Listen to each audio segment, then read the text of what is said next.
Bien, buenos días a todos y agradeciendo como siempre la presencia de ustedes en este evento que corresponde a las actividades del quinto aniversario de la creación del Centro de Estudios sobre el Desarrollo Económico Local, que es el CEDEL. En esta ocasión contamos con la presencia del doctor Vicente Germán Soto, quien nos dictará la conferencia sobre el potencial que tiene la matriz de insumo producto como herramienta de análisis regional. El doctor Germán Soto es egresado de nuestra facultad. Él estudió licenciatura aquí con nosotros. Posteriormente hizo sus estudios de maestría en la Universidad Autónoma de Coahuila y el doctorado lo realizó en la Universidad de Barcelona. Él es miembro del Sistema Nacional de Investigadores Nivel 1 desde 2007 y ha escrito diversos artículos en revistas de alcance nacional e internacional, como la revista Economía Mexicana del CIDE, Investigación Económica de la UNAM, y algunas revistas de carácter internacional que le han permitido justamente adquirir una vasta experiencia, sobre todo en el campo de el crecimiento económico y los modelos asociados a este tipo de estudios, como los modelos de convergencia económica. Él ha trabajado también, obviamente, la cuestión de las matrices de insumo producto, entendidas estas como una herramienta que permite medir los grados de interrelación entre sectores productivos y de esa manera realizar actividades que tengan que ver con la planificación de la actividad económica hacia el futuro, con base justamente en el conocimiento puntual de estas interrelaciones, ¿no? en sus medidas en términos cuantitativos.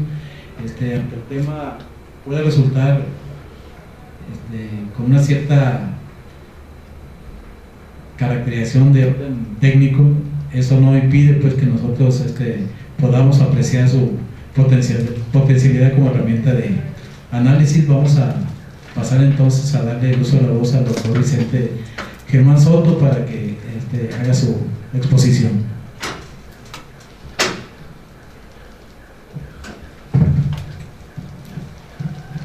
Bueno, buenos días a todos.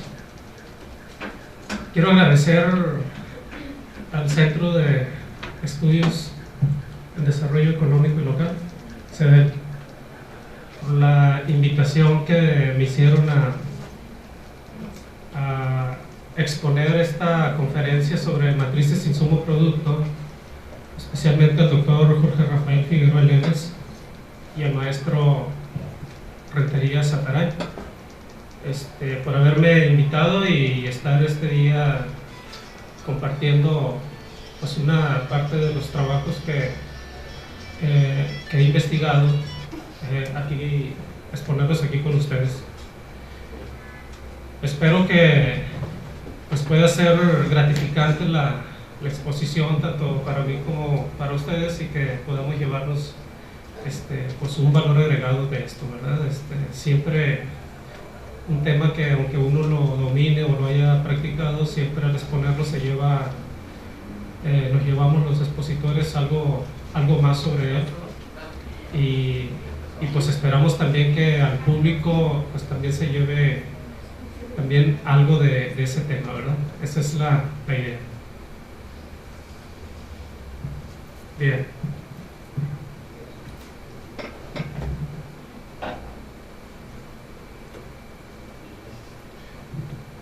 Voy a hablar un poco de antecedentes antes de entrar de lleno al tema, ¿sí?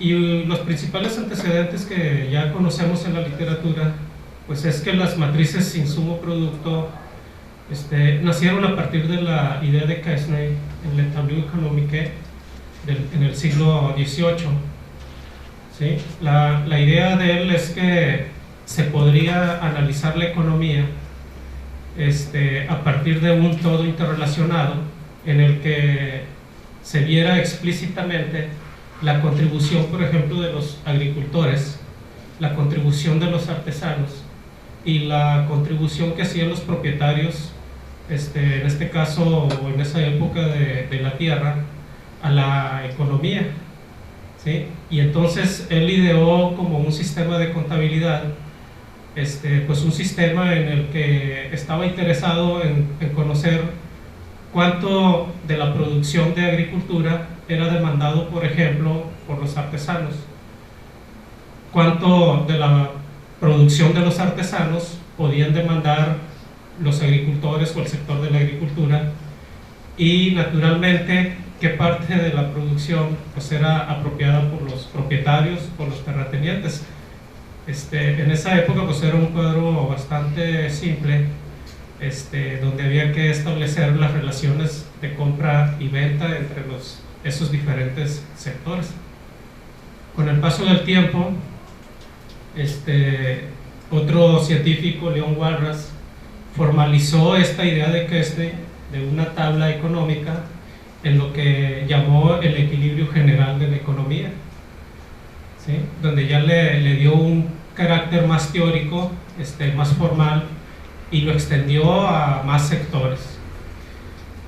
Ya en el siglo XX, Leontief fue uno de los pioneros en cuanto a insumo-producto, al construir la primera matriz insumo-producto para la economía de Estados Unidos, y en ese entonces pues ya abarcaba pues una gran cantidad de sectores, y donde ya tenía una aproximación de cuánto compraban y vendían cada uno de los sectores al propio sector y al resto de sectores, y esto es lo que le dio la idea de matriz insumo-producto o input-output, como también se le conoce, y viene derivado pues de la idea de cuánto es lo que se está comprando y cuánto es lo que se está vendiendo, y está basado en el sistema de contabilidad de una empresa, en el que pues las compras, como ya sabemos, deben de ser igual a las ventas, ¿verdad? O sea, que nosotros compramos pues también es una venta. Las matrices insumo-producto con el tiempo se fueron popularizando porque representaban la idea de una herramienta sofisticada que tenía propósitos básicamente de planeación. Entonces la idea era de que los científicos en el siglo XX pues era tratar de planear la economía lo más posible, ¿verdad? Si lográbamos o se lograba planear la economía, pues se decía que pues se podía entonces tener un mayor control de la economía y de los problemas que le afectaban, ¿verdad? Y además no solo eso, sino si se lograba planear la economía de esa manera en un cuadro de relaciones de compra y venta, ¿verdad? Pues podíamos predecir y controlar hasta cierto punto cualquier impacto que pudiera haber en la economía, de los que suceden, como por ejemplo los aumentos en el salario, los aumentos de los precios, las etapas de bajo crecimiento, o por ejemplo una época de sequía que llevara la producción, por ejemplo, de la agricultura a niveles bajos. Pues eso ya se podría predecir o se podría planear y se podrían ver los efectos, y curiosamente pues también se podría actuar, que esa era la idea de la estructura insumo-producto.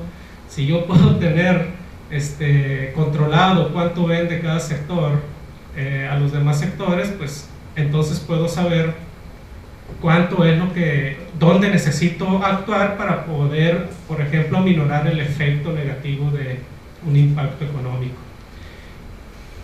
La aportación de Wassily Leontief fue en el sentido de que formalizó esta tabla económica y sentó la solución con la llamada matriz inversa o matriz de Leontief, como se le llama, porque la matriz inversa lo que proporciona es la solución a eso que estamos platicando de un problema o de un impacto negativo o positivo en la economía. En México, las primeras matrices insumo-producto de las que tenemos noticias empezaron a construir en 1950 para la economía nacional, y a partir de ahí pues básicamente cada 10 años La última que se ha construido fue en 2003 y supongo que está o se está preparando una matriz que va a ser referente a datos del año 2008, ¿verdad? Y eso es lo que existe. Sin embargo, desde los 90 ha habido pues bastantes trabajos de estimación, tanto a nivel estatal como regional, en nuestro país. Bueno, y esto ya tiene una tradición mucho más larga en Estados Unidos, Japón y algunos países europeos, donde es una herramienta de bastante provecho entre los científicos para analizar la economía. ¿Cuál es la motivación, por ejemplo, para tener una estructura insumo-producto o abordar esta perspectiva o este campo? ¿Sí?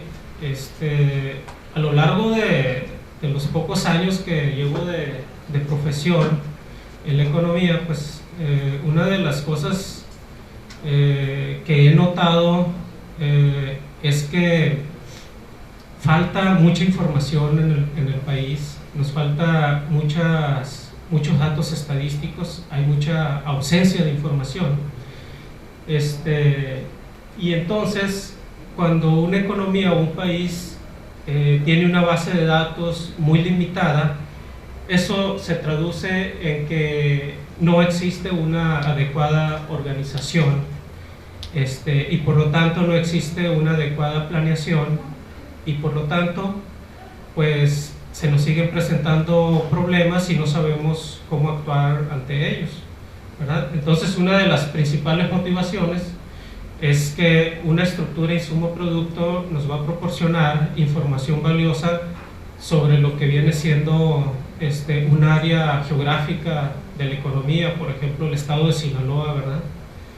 Si nosotros tratamos de buscar información sobre Sinaloa a nivel estado o a nivel de sus municipios, nos vamos a dar cuenta de que no existe la información que nosotros pensábamos que existía o que debería existir, y eso detiene muchos proyectos, tanto de investigación como de planeación o como de actuación digamos, en una política regional.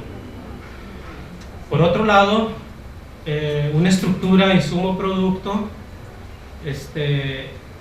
se va a volver importante porque ahora en los últimos tiempos, donde ha cobrado importancia este fenómeno llamado de la globalización, pues también ha cobrado importancia lo que viene siendo la competencia regional. Actualmente, y más que hace 20 o 30 años, los estados del país, al abrirse las fronteras nacionales, compiten cada vez por una mayor inversión, compiten por atraer mayor inversión, y entonces esa competencia se está volviendo cada vez más intensa. Y si las regiones no están preparadas con la información suficiente de qué tipo de inversiones se deben atraer, y sobre todo en qué sectores conviene más traer a inversionistas, o qué facilidades o incentivos de infraestructura se les deben otorgar, pues entonces lo que vamos a tener, y es un proceso que ya se está observando, es que algunas regiones van a crecer intensamente a tasas elevadas, mientras que otras ineludiblemente se van a ir rezagando, como es lo que está pasando ya en el país. ¿Sí? Y finalmente, pues la matriz insumo-producto es una herramienta de análisis y planeación. Si ya contamos con alguna matriz insumo-producto para un estado, una región o una economía, pues esta tiene mucha importancia porque se le puede sacar bastante provecho en términos de análisis y de planeación, como vamos a ver en esta conferencia, que es uno de los objetivos, de ver al menos de forma inicial qué tipo de provecho se les puede sacar a las metodologías de insumo-producto. Como ya había mencionado, se han creado tanto para la economía nacional como para una región, como puede ser un estado, o como para una cantidad determinada de estados en conjunto, ¿verdad? O de regiones, que esas serían las llamadas matrices interregionales, ¿sí? Y en su estimación o en su creación, los modelos insumo-producto, los métodos, pues hay de diversas metodologías. Los podemos agrupar básicamente en dos: aquellos que se elaboran en base a encuestas que se pueden hacer a la región objeto de estudio, y aquellos otros métodos que no están basados en encuestas y lo que están basados en métodos indirectos, es decir, a partir de información secundaria, como pueden ser las publicadas por los institutos oficiales de información, ¿verdad? Estos serían los métodos de la encuesta. Los métodos de encuesta, como su nombre lo indica, pues simplemente implica realizar una investigación de campo, y recabar o recoger el dato de cuánto le compra o le vende un sector a otro sector, ¿verdad? Ese sería el método de encuesta.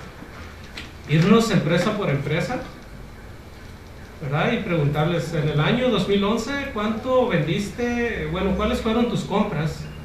No, pues le compré a otra empresa y aquella, ¿verdad? Y hacer la suma y decir, bueno, pues en el sector fulano de tal hubo tantas compras y así, ¿no?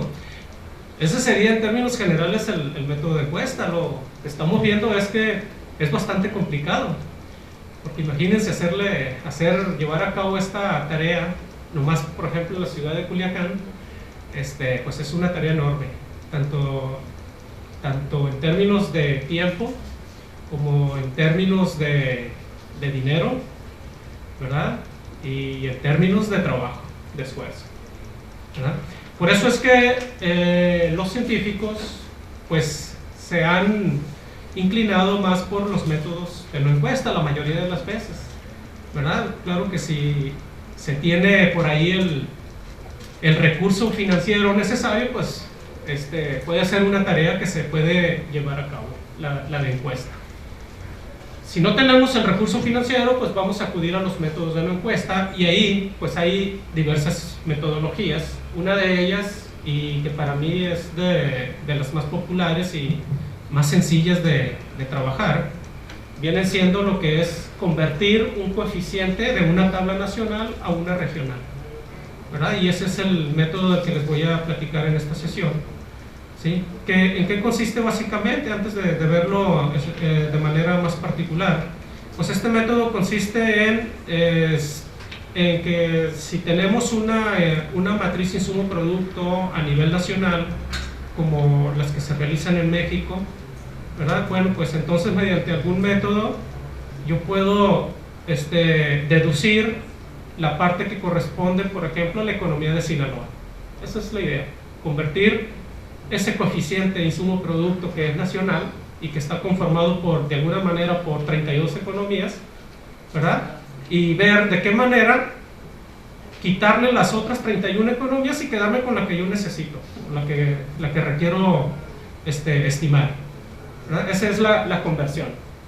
En el método de conversión se siguen pues otros diversas técnicas se aplican para poder llevar a cabo ese proceso, ¿verdad? Está el método de ponderación regional, ¿verdad? Que es un poco basarse en el supuesto de que por ejemplo, qué peso tiene determinada actividad aquí en Sinaloa, por ejemplo, qué peso tiene la agricultura o el producto agrícola respecto al producto total de Sinaloa, y qué peso tiene, por ejemplo, el producto agrícola a nivel nacional respecto al producto total nacional, y entonces a partir de ahí seguir ese supuesto y decir, bueno, pues de acuerdo a este peso específico, a Sinaloa le corresponde tanto de ese coeficiente nacional, ¿verdad? Es un decir.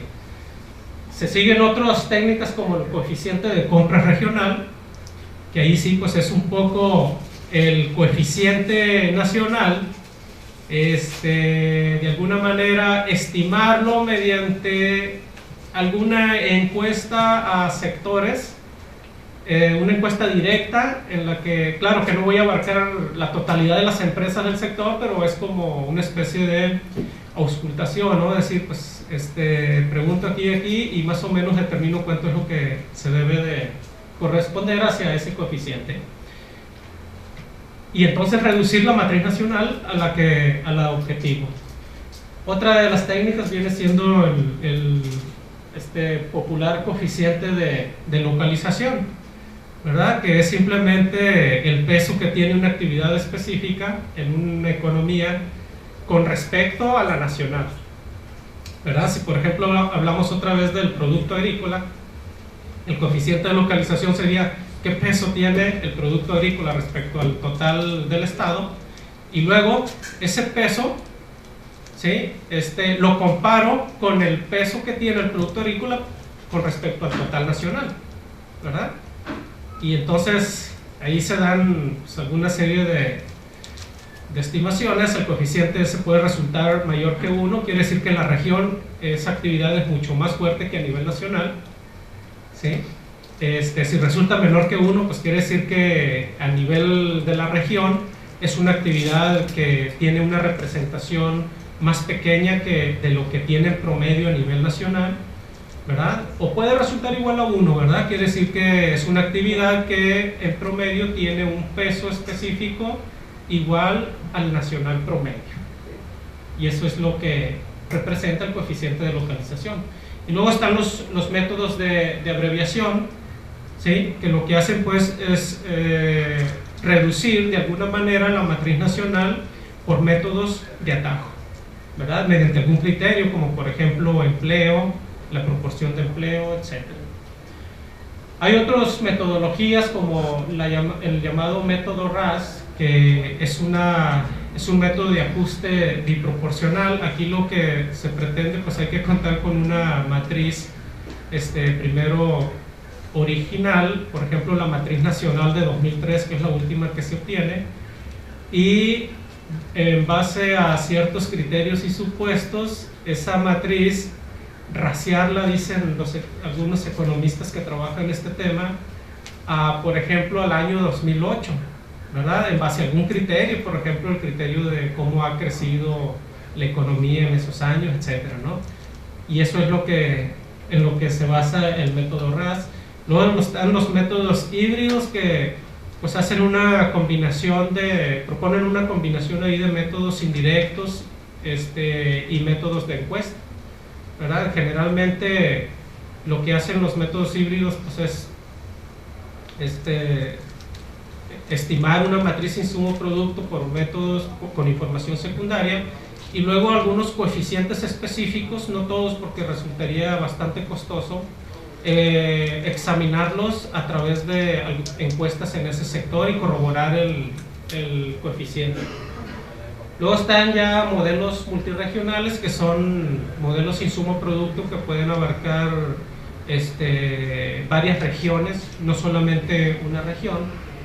Y luego pues están los modelos integrados. Existen una gran cantidad más de modelos o métodos, ¿no? Pero yo aquí nada más quise poner pues algunos de los más representativos, ¿sí?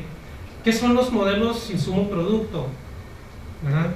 Bueno, como lo vamos a ver, o como ya algunos conocen o sabrán, se trata de herramientas muy versátiles, que lo que hacen es examinar las relaciones de compra y venta, ¿sí? Entre los diferentes sectores o entre las diferentes actividades productivas que conforman la economía, ¿verdad? Eso es básicamente la estructura o el modelo insumo-producto. ¿Cuánto le compra un sector a otro sector? Y también cuánto le vende a los demás sectores, ¿verdad? En forma más técnica, el insumo-producto pues es un cuadro de transacciones donde se van a describir las relaciones de interdependencia que existen para un tiempo determinado, un año, por ejemplo, un año específico, entre los sectores productivos de la economía, ¿sí? Y la idea es que en base a esa estructura pues podemos hacer muchos análisis de planeación. Ese es el objetivo. Naturalmente la estructura insumo-producto cae en muchos supuestos y limitaciones, ¿verdad? Aparte de las ventajas que vamos a platicar más adelante, ¿verdad? Uno de sus supuestos es homogeneidad sectorial, ¿verdad? Cada sector de la actividad económica produce un solo bien o servicio. Es decir, si yo reduzco, por ejemplo, la economía a 3 sectores, vamos a decir el sector primario, secundario y terciario, ¿verdad? Abarco toda la economía, pero si hago una estructura de insumo-producto, un modelo de insumo-producto en una economía desagregada de 3 sectores, pues voy a caer en el supuesto de que el sector primario fabrica nada más un bien, ¿sí? Esa es la limitación, ¿verdad? Esa limitación se puede ir liberando si la economía la desagregamos cada vez más. Entre más desagregada, pues vamos a ser más precisos, más exactos. Nos vamos a ir a bienes, entre más desagregados, nos vamos a ir a bienes muy específicos, como por ejemplo una silla, una mesa, etc. ¿Verdad? Si le agregamos, pues vamos a sumar diferentes bienes como uno solo, y ese es el supuesto de homogeneidad sectorial, ¿verdad? Si me voy al criterio de el sector agrícola, pues voy a considerar que el sector agrícola es un solo bien, ¿verdad? Cuando el sector agrícola pues produce trigo, maíz, tomate, pepino, sandía, o sea, un montón de bienes diferentes, pero yo los voy a considerar en esta estructura como si fueran un solo bien. Esa es la limitación, ¿verdad? Otra de las limitaciones es que constituye una proporción fija de insumos, ¿verdad? ¿Por qué razón? Porque acuérdense que este dato lo tenemos para un año, vamos a construir la matriz insumo-producto para un año. Por lo tanto, en ese año, vamos a decirlo así, la estructura era de esa manera, es una situación fija, ¿sí? Que no la puedo variar. Entonces, si yo quiero hacer un análisis de planeación, pues voy a utilizar ese dato para decir cómo se está comportando la economía, por ejemplo, al día de hoy. Y si mi matriz insumo-producto es del 2003, digamos, que es la última que hay en el país, pues entonces hoy voy a estar hablando en términos de los coeficientes estimados en 2003, como si fueran los mismos el día de hoy, ¿verdad? Esa es la limitación. Claro, porque la matriz insumo-producto trabaja bajo la hipótesis de proporcionalidad estricta. Es decir, solo considera que hay rendimientos constantes a escala, por las limitaciones de las que hemos hablado, ¿verdad? Es decir, aquí si algunos sectores, como efectivamente existe, están funcionando bajo rendimientos crecientes a escala, pues aquí no los vamos a tomar en cuenta, o vamos a decir que son constantes, porque no podemos considerar los rendimientos crecientes, ¿sí? Igual manera, en la estructura insumo-producto hay una forma de calcular lo que se llaman precios relativos, ¿verdad? Es decir, los precios que se pueden dar entre los diferentes sectores. Esos son los precios relativos. Y son muy útiles en planeación porque nos ayudan a predecir, por ejemplo, un incremento salarial, qué impacto va a tener en la producción de los sectores económicos, ¿verdad? Pero con la limitación de que vamos a considerar que los precios relativos son fijos, ¿sí? Por lo mismo, porque la estructura insumo-producto está construida para un año determinado, entonces es como tener una fotografía, ¿no? Y decir, pues, de acuerdo a esta fotografía, es así, lo describimos, pero si ya se movió, pues ya lo sabemos, ¿no? Si se movió ya es diferente, pero no lo podemos captar mediante esta técnica. Y finalmente la estructura insumo-producto no considera las restricciones de recursos, en el sentido de que como es un análisis de la interdependencia intersectorial, ¿verdad? Pues dice, de acuerdo a esta relación de compra y venta, obtenemos este coeficiente, y por lo tanto podemos decir que si a la economía le hacemos una inversión del 10% de su PIB, vamos a tener estos efectos, ¿verdad? Sí, pero entonces surge la pregunta, ¿cómo le harías para obtener ese 10% de incremento en la producción? A la estructura insumo-producto no le preocupa eso, porque dice, bueno, pues a ver cómo te las arreglas, ¿no? Yo nada más te doy cuál es el impacto. Si tú actúas, por ejemplo, en determinada, aumentando la inversión, ¿sí? La estructura te dice cómo va a reaccionar cada uno de los sectores y la economía en su conjunto. Pero para obtener ese impacto necesitamos recursos que muchas veces a lo mejor no están disponibles, ¿verdad? Bueno, esa es una de las limitaciones, ¿sí? ¿Cuáles son las ventajas? Bueno, por lo general, y aunque partamos de métodos de no encuesta para construir una estructura de interdependencia intersectorial, generalmente los datos llegan a ser consistentes con la realidad económica que se está examinando, ¿sí? Y esa es una de sus ventajas. Les decía hace un momento, uno de los principales problemas que afrontamos en la actualidad es la carencia de información. Por más que INEGI se esmere en decirnos que tiene información actualizada y de última hora y más reciente y de todo y no sé cuánto, la verdad es que yo los invito a pónganse a hacer un estudio y van a ver cómo lo más importante, la barrera más importante es la información. Para empezar, no está como la necesitamos para hacer trabajos. Hay que transformarla, si es que la encontramos. Y segundo, si nos bajamos a niveles cada vez más pequeños de la economía, por ejemplo a nivel estado o a nivel municipio, la información se acabó. Y si nos vamos años atrás, pues menos, no hay información, ¿sí? ¿Y cuál es el problema con esto? Pues que en economía generalmente estamos estudiando metodologías, por ejemplo de econometría, ¿verdad? Que se basan en el análisis a largo plazo, que se basan en datos que comprenden una gran cantidad de años. Por ejemplo, la metodología de series de tiempo, pues necesitas tener información de 100 años para aplicarla, o de 50 años, porque si tienes 10 años, pues no sirve, no funciona, ¿verdad? Y aquí en nuestros estados la información es de 10 o 15 años, en algunas variables, no en todas. Y luego, en estos 10, 15 años, en el 2003 ya cambió la metodología, o sea, ya no son comparables. Porque INEGI cambió el año base y dice, espérate ya, esas series hasta ahí las dejé y ahora voy a hacer unas series nuevas.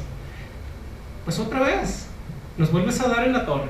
Entonces, la estructura insumo-producto tiene esa ventaja de que los datos llegan a ser consistentes y por lo tanto nos permiten analizar una economía, nos da información para poder actuar sobre una economía.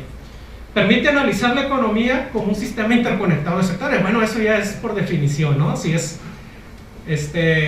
una estructura insumo-producto, pues va a ser una herramienta de información que se va a desagregar a varios sectores, ¿verdad? Entre más desagregados, pues mucho mejor.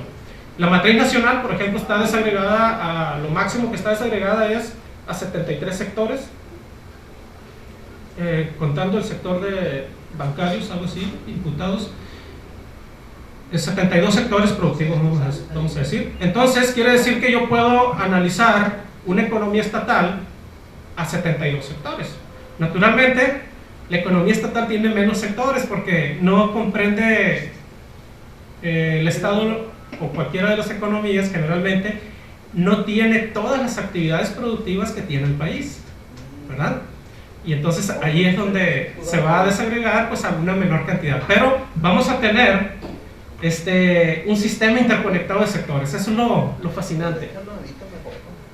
Permite descomponer un cambio estructural identificando las fuentes del cambio, así como la dirección y magnitud, ¿verdad? Bueno, si tenemos un modelo insumo-producto construido, por ejemplo, para el 2003 o cualquier año, ¿verdad? Pues es lógico porque como estamos desmenuzando la actividad económica en múltiples actividades económicas, pues entonces al tener la estructura voy a saber qué pasó con ese cambio estructural y en qué sectores se dio, ¿verdad? Y hacia dónde fue el cambio estructural, ¿sí? ¿Fue negativo o fue positivo? Bueno, porque lo voy a ver ya allí en la estructura, voy a decir, mira, pues el problema de la crisis del 95 en México fue aquí, pegó más en este sector, ¿verdad? Y esto es lo que está haciendo, lo mejor que pues haya una caída de empleo muy importante en Sinaloa y no haya podido levantarse, vamos a decir, con mayores inversiones que generen más empleos. Bueno, eso es lo que se puede obtener de la estructura insumo-producto. Finalmente, y entre otras cosas, ayuda a tener elementos de análisis para entender el impacto que decisiones, fíjense, de índole nacional pueden llegar a establecer en ámbitos menores, ¿verdad? Generalmente las políticas son a nivel nacional, ¿verdad? Y se construyen y se aplican, y generalmente no hacen distinción entre, espérate, es que con esa política a lo mejor vas a dañar a los productores agrícolas de Sinaloa. No, la política es nacional, es una política económica y va para todos parejo, ¿verdad? Bueno, pues entonces, con una estructura insumo-producto, podemos entender cómo va a afectar una determinada política en el sector productivo agrícola de Sinaloa, por ejemplo, ¿verdad? Y eso ya es una ventaja. ¿Por qué? Porque podemos decirle ya con información consistente, concreta, a las autoridades políticas, fíjense que aquí, acá sector productivo de Sinaloa está dañando, va a perjudicar más que beneficiar, ¿verdad? Etcétera. Esa es una de las tantas ideas que se pueden obtener. En términos generales, esta vendría siendo la estructura general que presenta una estructura insumo-producto. La podemos dividir en 4 cuadrantes, ¿verdad? El sector de demanda final, que es donde se realizan todos los consumos, ¿verdad? El consumo de gobierno, el consumo privado, lo que se destina a inversión, ¿verdad? Las existencias, la formación bruta de capital fijo, pues ahí está todo en ese cuadrante que se llama consumo, ¿verdad? El segundo cuadrante, leyéndolo en sentido contrario a las manecillas del reloj, viene siendo la estructura intersectorial, es decir, es toda aquella parte de la producción que no se va al consumo y se destina para producir otros bienes, ¿verdad? Por ejemplo, de lo que produce agricultura, pues una parte se va a consumo, pero otra parte se destina para producir más bienes. Por ejemplo, se puede dejar semilla para producir al siguiente año, ¿verdad? Y entonces eso ya no se fue a la parte de consumo, se quedó en la parte de intersectorial, ¿sí? Igual, de lo que produce la industria, pues una parte se va a consumo como bienes finales, bienes que ya no regresan, que ya no son para producir más bienes, pero otra parte se queda para producir más bienes. Y esa es la del cuadro 2 de la estructura intersectorial. En el tercer cuadrante está la parte de ingresos o los pagos que se hacen a los agentes económicos, ¿verdad? Lo que viene siendo el valor agregado, ¿sí? El superávit económico, la explotación, la ganancia de los empresarios, pues ahí viene concentrado en el sector 3. Y en el cuarto, pues están consideradas todo lo que viene siendo transferencias, ¿verdad? Lo que no tiene ahí sí están aquel flujo monetario que no tiene contraparte, ¿verdad? Todos los demás flujos tienen su contraparte. Hay una compra, pues significa también una venta. Y en el de transferencias no hay una contraparte, son donaciones, ¿verdad? Son dinero que destina a lo mejor la federación al Estado, como ayuda, como transferencias, etcétera. ¿Sí? Ahí lo vamos a tener en ese cuadro. En general, por el lado de, si lo leemos como filas, la estructura insumo-producto, pues vamos a tener a los sectores leídos como filas. Esos sectores nos van a decir las ventas que están realizando cada uno de ellos a los demás sectores de la economía, ¿verdad? Si un sector no tiene relación con alguno de los sectores, pues entonces va a aparecer cero, o sea, no hay relación con él, ¿verdad? Como puede suceder en muchos casos. Hay sectores que no se relacionan, hay otros que se relacionan muy fuerte. Bueno, por la estructura ahí nos va a decir con qué sectores se relaciona más fuerte un sector. Si los leemos en forma de columna, vamos a tener a los mismos sectores, pero nos van a decir las compras que realizan a los demás sectores, a los sectores leídos por fila, ¿verdad? Algunos sectores naturalmente no compran a otros sectores, pues entonces va a aparecer un cero, ¿sí? La parte más importante de la estructura insumo-producto viene siendo el cuadrante 2, el de la estructura intersectorial. porque esa es la que nos va a permitir conocer los impactos que puede haber en la economía cuando hay algún acontecimiento, algún evento o alguna política nacional, ¿sí? Y es la parte en la que se concentran los científicos para calcular la inversa de esa matriz. Es decir, la solución para conocer los impactos de cómo lo voy a aplicar o el provecho que le voy a sacar en economía regional, pues viene siendo calculando la inversa al cuadrante 2. ¿Sí? La inversa es la que me da la solución, como vamos a ver un poquito más técnicamente en esta parte. ¿Sí? Si consideramos el modelo teórico, ¿verdad? Cada sector de la actividad económica la podemos considerar como una variable X, por ejemplo el sector 1, ¿verdad? Y esa variable X pues está conformada de todas las ventas que hace a los demás sectores, ¿verdad?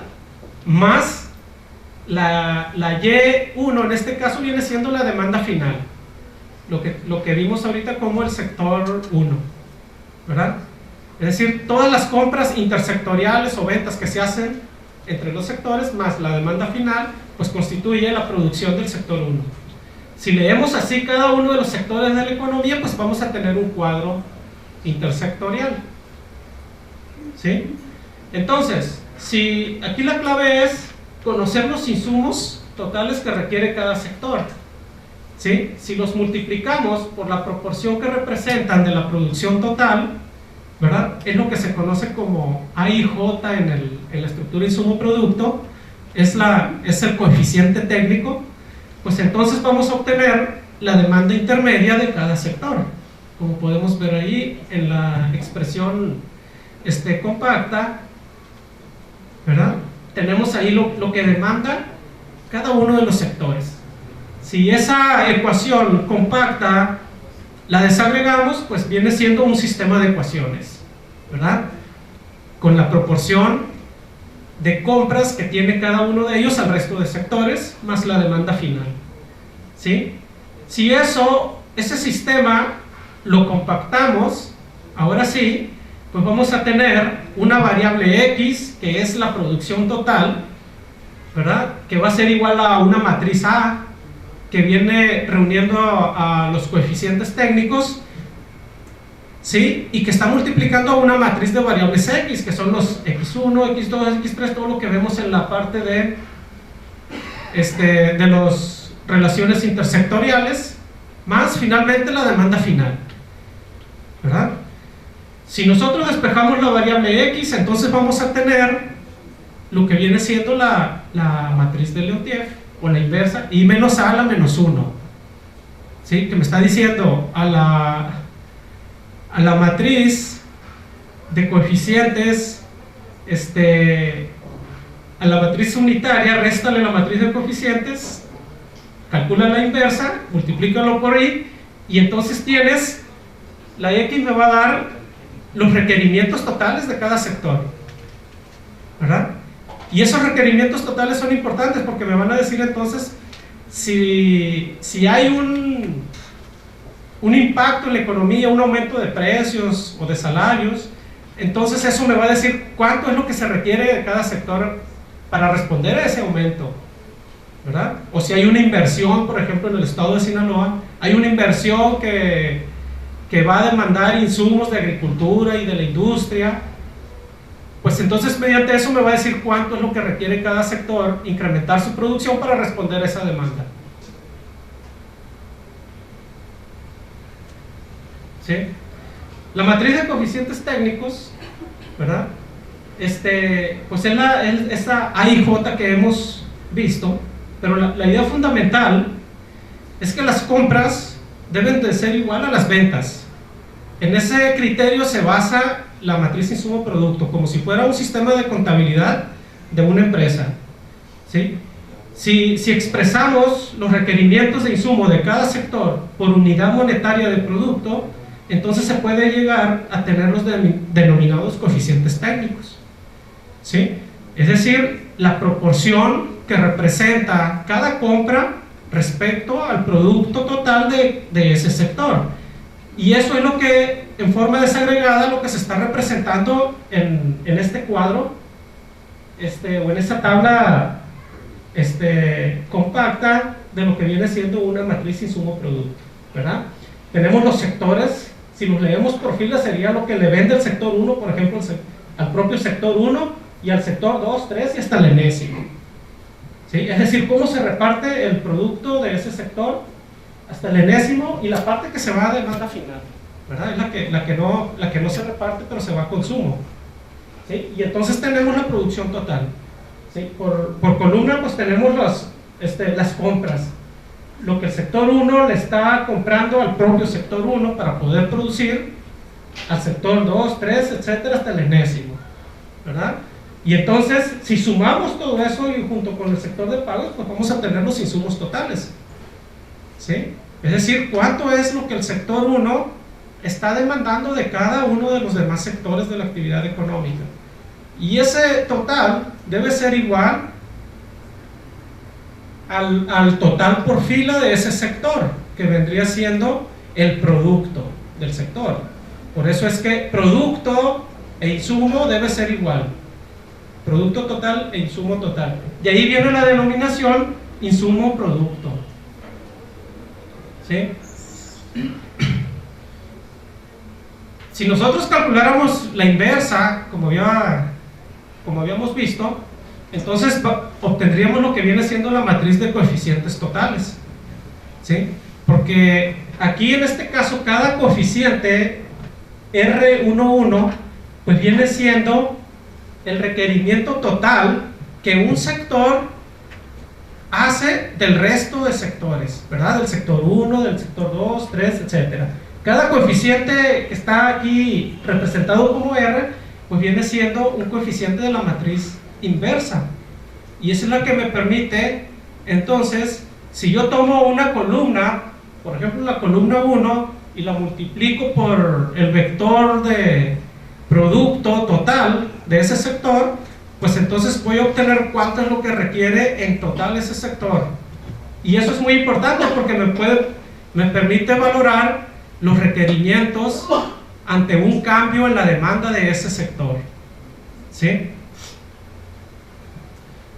Quiero hablar un poco ahora de lo que viene siendo la seguridad y el error de un modelo insumo-producto. Como ya habíamos mencionado, tanto si está basado en la encuesta como si está basado en una encuesta, permanece el margen de error en cualquier estructura insumo-producto, ¿verdad? Principalmente si está basado en una encuesta, porque lo que está haciendo es una aproximación a lo que serían las compras y ventas de cada sector, ¿sí? Sin embargo, para conocer la seguridad del error, ¿sí?, generalmente lo que se hace cuando se tiene una estructura insumo-producto elaborada a partir de métodos indirectos, pues es recoger el coeficiente AIJ, que viene siendo la proporción de compras que realiza un sector a otro sector, ¿verdad?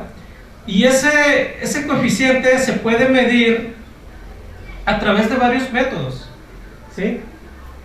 Por ejemplo, se puede hacer una exploración en ese sector a través de encuestas de cuánto es lo que realmente está comprando a otros sectores ese sector, ¿sí? Y en base a esa encuesta recoger o estimar el AIJ correspondiente y entonces comparar ambos, ¿verdad? Y de esa manera se puede medir el error que puede estar representado en una estructura insumo-producto a través de métodos de una encuesta, ¿verdad? Si no disponemos de una matriz que sea realizada a través de encuesta, como generalmente sucede, pues entonces lo que nos queda es utilizar algún método estadístico, ¿sí? En un método estadístico se pueden seguir varios criterios, pero uno de ellos puede ser inducir voluntariamente un error en un coeficiente, ¿sí? Y entonces valorar cómo se mueve cómo se mueve la economía ante un error inducido en un sector y compararlo con el que se había estimado previamente. ¿Sí? Si lo hacemos para cada sector, entonces nos va a dar una idea de cómo los errores pueden estar influyendo, ¿sí? en mover la economía, y eso entonces nos puede dar una idea de cómo podemos ordenar también los sectores en base a cuáles tuvieron un error inducido más elevado cuando se aplicó, por ejemplo, la matriz inversa, ¿sí? Y esa es otra metodología que se puede aplicar. El error siempre pues, va a permanecer, ¿no? De ninguna manera la estructura insumo-producto trata de ser un fiel reflejo de alguna economía, porque no lo vamos a conseguir. De hecho, estamos estudiando una ciencia que es inexacta, ¿no? Que es la economía, y al ser inexacto, pues nuestros resultados van a ser también inexactos. Eso es casi por definición. Pero lo útil es que la herramienta matemática nos puede ayudar a entender esos procesos y tener una mejor idea para actuar. ¿Sí? Bien. Les decía que la matriz insumo-producto, si disponemos de una matriz nacional, entonces podemos regionalizar esa matriz insumo-producto. ¿Sí? Un método de regionalización que se puede aplicar, ¿sí? Cuando se utilizan métodos de no encuesta, ¿sí? es el siguiente, y es el que más he trabajado más en estos trabajos que he realizado de insumo-producto, ¿sí? Y es el de utilizar los coeficientes de localización, que se utilizan generalmente en la construcción de este tipo de matrices, ¿sí? La idea es que un coeficiente de localización debe representar tres cosas. Primero, debe reflejar el tamaño relativo que tiene el sector vendedor, ¿sí? Debe captar el tamaño relativo del sector comprador y finalmente el tamaño relativo de la región. Si nosotros obtenemos un coeficiente o un instrumento que capte esas tres dimensiones lo más fielmente posible, entonces nuestra regionalización, partiendo de una matriz nacional, regionalizarla va a ser mucho más precisa, ¿sí? Es decir, no va a estar exenta de errores, pero va a ser algo con mayor precisión, ¿sí? En particular, o yo particularmente agregaría una dimensión más, lo que viene siendo el grado de especialización regional, que a menudo no se utiliza cuando se regionaliza una matriz nacional, ¿sí? Por decir algo, si Sinaloa está especializado en la agroindustria, pues posiblemente la agroindustria es una actividad que tiene un peso específico mucho más fuerte aquí en Sinaloa que a lo mejor en el resto del país, o en el país como un todo. Por lo tanto, quizá un indicador que haga referencia a esa especialización que tiene Sinaloa, pues va a resultar en una regionalización mucho mejor de la matriz insumo-producto, ¿sí? Ha habido muchas fórmulas que han tratado de captar esas tres dimensiones de las que hablaba, y una de ellas que presume de que las capta lo más fielmente posible es la que idearon Fleck, Weber y Elliott en su artículo del 95 y posteriormente en un artículo del año 2000, y que está basado en ajustar los coeficientes de localización por un factor que le llaman ellos lambda, ¿sí? Sin entrar en los detalles matemáticos, déjenme nada más platicarles que ese lambda tiene, de acuerdo a la formulación, tiene un comportamiento que es monotónico, ¿sí? Es decir, cuanto más grande es la región, entonces el ajuste es mucho mayor, y cuanto más pequeño es la región, pues entonces hace un ajuste menor, algo por ahí, ¿no? Es el comportamiento que tiene. Entonces, si el coeficiente ese que está representado ahí por las letras C, I, L, Q, SILC, ¿verdad? Que no viene siendo otra cosa más que el empleo, es una ponderación relativa. El empleo que existe en el sector I de la región, ¿verdad? Lo dividimos entre el empleo total de ese sector, ¿verdad? Pero total en el nacional, ¿sí? Y luego, a su vez, dividimos este empleo de la región, pero que tiene en otros sectores, dividido a su vez por el empleo nacional en el resto de sectores. Sacamos un coeficiente que nos va a dar una idea del peso relativo que tiene el sector I, ¿verdad?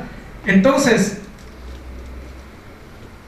este coeficiente tiene la idea, si yo lo aplico a la matriz nacional, de rescatarme la parte que corresponde a la región que estoy estudiando. ¿Por qué? Porque está basado en el empleo de la región, ¿sí? Pero, si lo dejamos hasta aquí, Fleck, Weber y Elliott argumentan que no es una medida precisa porque no toma en cuenta las tres dimensiones de las que estábamos hablando.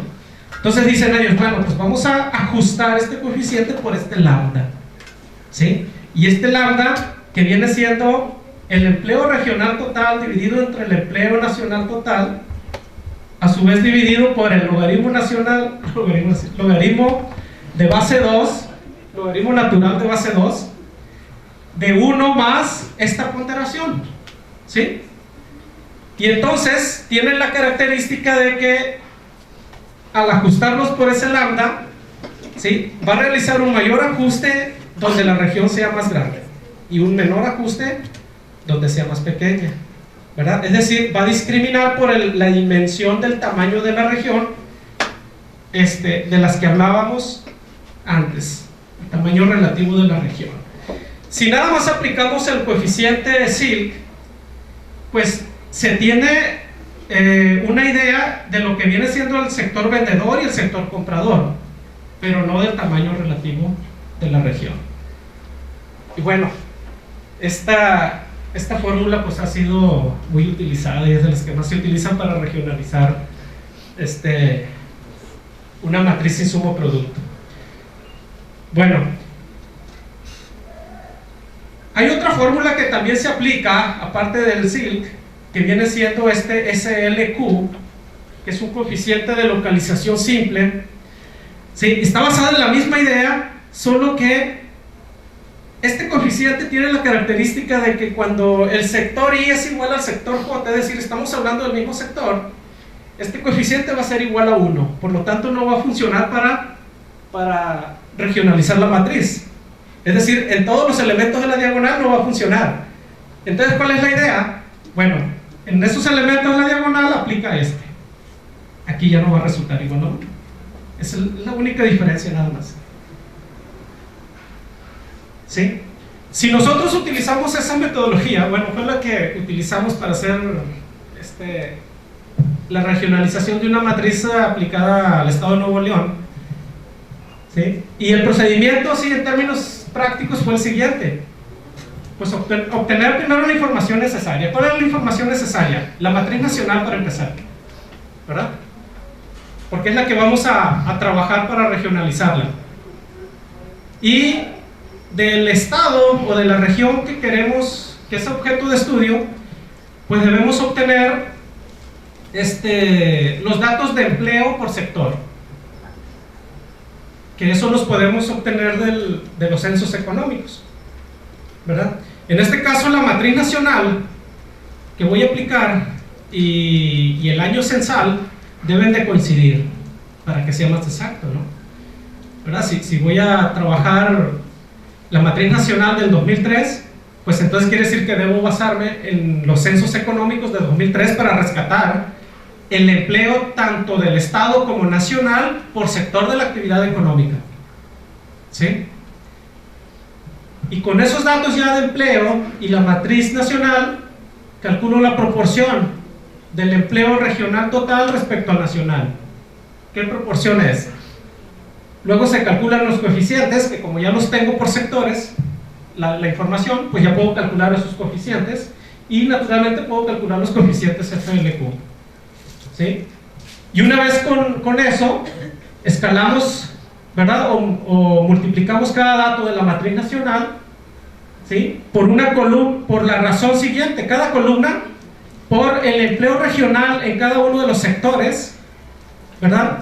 Dividido por el empleo nacional. Es decir, el peso que tiene cada sector respecto al nacional, se le aplicamos a toda la matriz nacional y ya tenemos ahí una primera regionalización, vamos a decir, ¿sí?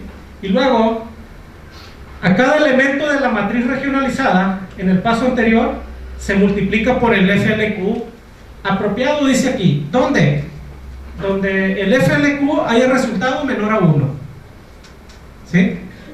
Solamente. ¿Por qué? Porque donde resulte menor a 1 quiere decir que en ese sector el estado o la región tiene, lo que está haciendo es comprando una mayor cantidad de insumos que entonces vienen del exterior, ¿sí? No vienen de la región.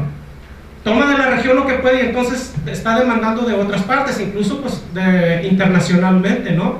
Y por eso es que también la matriz va a tener un renglón que sean exportaciones e importaciones internacionales, y otro renglón y columna que sean importaciones, exportaciones nacionales e internacionales, regionales e internacionales, ¿sí? Que eso viene siendo el proceso de ajuste de las importaciones, ¿sí? Una vez que se ajustan las importaciones, entonces ya tenemos una matriz reescalada al tamaño de la región que estoy estudiando, y lo que procede pues es agregar, porque como les decía, va a haber regiones, casi siempre hay regiones que no tienen o no producen la totalidad de los sectores que comprenden la economía nacional, y entonces ahí nos van a quedar sectores de ceros o con una cantidad muy pequeña que no conviene trabajar con ellos en cantidades tan pequeñas, y entonces lo que hacemos es agregarlos mediante algún criterio. Por ejemplo, agregar sectores que sean similares, ¿verdad? Y finalmente lo que vamos a tener pues es una matriz con una dimensión sectorial menor a la nacional, lógicamente. Por ejemplo, en el caso de Nuevo León, un sector que recuerdo que no hay producción es el del azúcar. En Nuevo León no hay molienda de azúcar, no hay tampoco siembra de caña, y entonces ese sector resultó con ceros. ¿Qué fue lo que se hizo? Pues eliminarlo. Pero al eliminarlo, acuérdense que como está interconectado, hay que eliminar filas y columnas, la fila y la columna propia, ¿verdad? Pero ¿qué sucede? Que Nuevo León no produce azúcar, pero sí consume, ¿verdad? Entonces, por el vector columna, vamos a tener que azúcar sí tiene números diferentes de cero, porque es un gran demandador de azúcar, ¿no? No sé cuánto, pero demanda. Entonces eso hay que agregarlo de alguna manera a algún otro sector, y en eso consiste entonces la agregación sectorial. Tenemos que ir trabajando cada uno de los sectores que no sean representativos en la economía. Y finalmente, ya una vez que tenemos la matriz de flujos intersectoriales, se estima la matriz inversa, y la matriz inversa pues es la que nos da las relaciones insumo-producto, ¿sí? Es decir, ¿cómo podríamos medir el impacto entre sectores? ¿Sí? Bueno, pues yo opino lo siguiente: al igual que un trastorno en un órgano del cuerpo humano provoca reacciones en otros órganos, de esa manera la técnica insumo-producto supone que un trastorno en un sector económico tiene consecuencias en otros sectores, ¿sí? Y es ahí donde radica la importancia de la matriz inversa, porque es la que nos va a permitir entonces, incluso arbitrariamente, si yo trastorno un sector, puedo ver qué pasa con el resto de sectores, ¿verdad? Es decir, si yo le aplico inducidamente a un sector un efecto, entonces puedo ver qué pasa en los demás, y en cada uno y en la economía en su conjunto, ¿sí? Y eso es lo que se conoce como los efectos de interdependencia, que pueden ser de dos tipos, hacia atrás y hacia adelante. Brevemente, hacia atrás vamos a tener aquellos efectos que suceden porque cuando se induce en un sector, este sector, para poder producir, necesita demandar insumos de otros sectores. Entonces, cuando demanda insumos de otros sectores, está provocando un insumo hacia atrás. Sectores que están económicamente atrás de él. Pero también su producción muchas veces es utilizada como insumo por otros sectores. Entonces ahí tenemos un efecto hacia adelante, es decir, el incremento de la producción de un sector provoca que otros sectores también se dinamicen, ¿verdad? Que puedan incrementar la demanda de insumos del sector y entonces aumenten su producción. ¿Qué es lo que tenemos? ¿Sí? Sin entrar en detalles, estas serían las formulitas bastante sencillas de cómo se calcularían los efectos hacia atrás y hacia adelante en cada uno de los sectores. Lo que estamos haciendo es nada más, si estamos calculando los efectos hacia atrás, lo que tenemos aquí es trabajar con la matriz de coeficientes técnicos, ¿verdad? Si nosotros sumamos la matriz de cada columna de la matriz de coeficientes técnicos, ¿verdad? Entonces vamos a tener la totalidad o la suma de ellos nos va a dar el efecto hacia atrás que provoca ese sector en la economía en su conjunto. ¿Sí? Si lo que hacemos es sumar, ¿sí? Aquí la demanda intermedia, calculamos la demanda intermedia y la relacionamos a la demanda total, entonces tenemos un efecto hacia adelante. Nos va a dar un coeficiente de qué tamaño o qué efecto es lo que está provocando, ¿sí? Los efectos también pueden ser de interdependencia total y estos están basados, bueno, son de interdependencia total porque están basados en la matriz inversa, únicamente. La racionalidad es la misma, ¿verdad? Aquí estamos trabajando con los R, que son los coeficientes de la matriz inversa. Si los sumamos por columna, pues entonces tenemos el efecto hacia atrás, ¿sí? Si los sumamos por fila, entonces vamos a tener un efecto hacia adelante. La suma me va a dar entonces el efecto que están provocando el sector hacia adelante. Y esto da resultados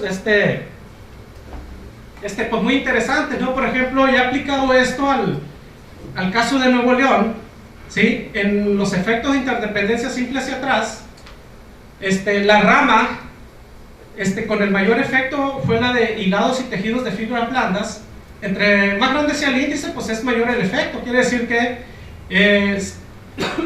este sector, ¿sí? Un impacto, no sé, de 1% de crecimiento en este sector está provocando que todos los demás sectores a los cuales les compra, ¿sí? Pues incrementen también su producción en alrededor del 0.30%, ¿verdad? Esa es más o menos la idea. Y podemos tener una jerarquización de ramas con los mayores efectos hacia atrás y hacia adelante, ¿verdad? En este caso hacia adelante fue la de industrias básicas de hierro y acero, ¿sí? El acero pues es una de las actividades más importantes en el estado de Nuevo León. Servicios financieros pues ni se diga, papel y cartón, servicios profesionales. Bueno, pues fueron las ramas que provocan un mayor efecto hacia adelante, es decir que su producción está aumentando la demanda de otros sectores que utilizan su producción como insumo, ¿sí? Si calculamos los efectos de interdependencia total hacia atrás, ¿verdad? Pues de igual manera vuelve de nueva cuenta industrias básicas de hierro y el acero, y aquí la idea es que todos aquellos que resulten mayor a 1, porque no todos resultaron mayor a 1, todos los que resulten mayor a 1 son los que van a tener realmente están provocando un efecto mayor al incremento en su propia producción en el resto de sectores, ¿verdad? Y bueno, estos son algunos ejemplos, ¿no? No está completa la tabla, nada más para fines ilustrativos, ¿sí? E igualmente hacia adelante, ¿verdad? Podemos ver las ramas que su propio crecimiento provoca que otras ramas demanden sus insumos, ¿verdad? Y aquí pues resultó, por ejemplo, comercio, industrias básicas de hierro y el acero, etc. El acero, pues casi todo está presente en el estado de Nuevo León, es una de las ramas más dinámicas con mayor eslabonamiento productivo, ¿verdad? Esos índices que construimos están basados nada más en ver la relación entre ellos. Pero si queremos hacer comparaciones interindustriales, es decir, o entre sectores, ¿verdad? Utilizamos lo que vienen siendo los índices de interdependencia promediados, que puede ser de igual forma hacia atrás o hacia adelante. ¿Sí? ¿Qué es lo que hacemos? Es simplemente el índice, pero lo estamos comparando con respecto al total, ¿verdad? Es un índice promediado. Si lo hacemos por columna, entonces tenemos el índice hacia atrás. Si lo hacemos por fila, tendríamos el indicador hacia adelante, o el efecto que provoca hacia ramas que utilizan el producto de ese sector como insumo. ¿Sí? Y algunos ejemplos de esos índices son estos, ¿verdad? Los de interdependencia promediados, tanto hacia atrás como hacia adelante, pues volvieron a resultar estos. Industria básica del hierro y el acero, las podemos, casi siempre están entre los primeros lugares, ¿verdad? Quiere decir que esta rama, el acero, provoca vínculos intersectoriales, tanto a sectores que les está comprando para poder producir, como a sectores que le compran como insumo su producto, ¿verdad? Entonces, imagínense una rama de esas, pues entonces quiere decir que si la impactamos mediante inversiones en ese sector, pues van a generar más empleos que cualquier otro sector. Es una idea, ¿no? Y en eso consiste el análisis de impacto, que se le puede explotar a una matriz insumo-producto, ¿verdad? Los efectos producidos ante cambios en elementos exógenos al modelo. ¿Qué tipo de cambios? Hay tres más importantes. Por ejemplo, cambios en la producción, ¿verdad? ¿En cuánto tendría que aumentar la producción de todos y cada uno de los sectores económicos con el fin de expandir en determinada magnitud alguno de los sectores, ¿verdad? Bueno, pues esta técnica nos puede dar ahí una idea de cómo podemos hacer eso. Y lo que les decía al principio, pues con esto podemos planear la economía, ¿sí? Y si queremos generar más empleos, pues también lo podemos hacer, ¿verdad? Si hay cambios en los precios, pues también los podemos calcular y ver qué sucede, ¿sí? En un modelo insumo-producto, ya les adelantaba hace un momento, cada precio viene siendo el producto del renglón de coeficientes de insumos primarios y la columna correspondiente a la matriz inversa. Es decir, si yo tomo esas dos matrices, la de coeficientes y la matriz inversa, y multiplico por cada una de las columnas, pues entonces voy a tener un sistema de precios relativos, porque es entre sectores, son precios entre esos sectores, ¿verdad? Pero esa medida me va a servir porque me va a permitir ver los impactos sobre los precios de los sectores ante un cambio registrado en algún elemento del valor agregado, ¿sí? Es decir, si el valor agregado se incrementa, uno de los elementos del valor agregado vienen siendo, por ejemplo, los salarios. ¿Qué pasa si hay un aumento salarial? ¿Verdad? ¿Cómo se va a modificar la relación entre sectores? Bueno, pues por ahí lo puedo obtener, ¿sí? Y los cambios pues pueden ocurrir por múltiples razones, ¿no? Ahí los tenemos, cambios en política fiscal, los salarios, cambios en la moneda nacional, etcétera, la mayor apertura comercial, etcétera, ¿sí?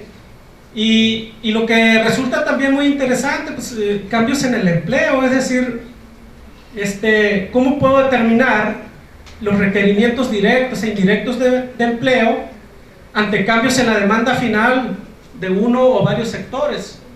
¿Sí? ¿Qué pasa si hay un cambio en la demanda final, por ejemplo, del consumo agrícola, ¿verdad? Bueno, pues ¿cómo me va a afectar esto en el empleo? ¿Verdad? Pues lo podemos examinar a partir de aquí, ¿verdad? Esto lo que me está diciendo es, ya tenemos la matriz inversa, es decir, la matriz de requerimientos totales, multiplícala por el vector de demanda final alterado, es decir, alterado por aquel sector o aquellos sectores que exhibieron un cambio en su demanda, y obtenemos un nuevo valor bruto de la producción, ¿verdad? Si ese nuevo valor bruto de la producción,